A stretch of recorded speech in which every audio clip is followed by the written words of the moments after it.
Hello दोस्तों, स्वागत है आपका मेरी इस वीडियो में। आज मेरी सीरीज़ का ये 5वां दिन। तो आज आपको बता रहा हूँ मैं पडला, जो बारात से पहले तैयार होते हैं और हम बारात में लेके जाएंगे।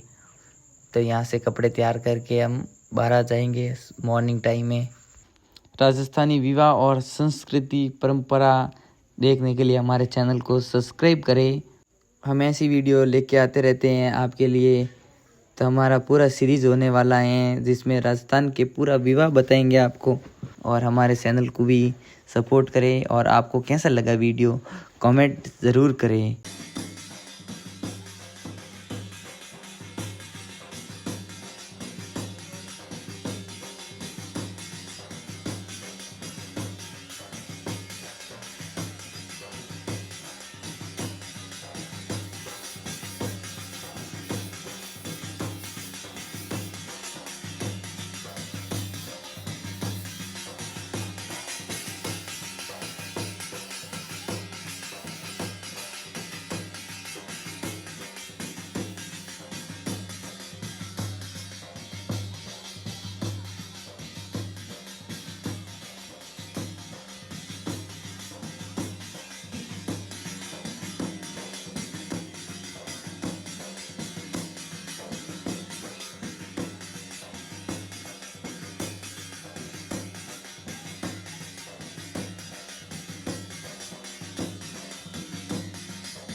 Thanks for watching. धन्यवाद।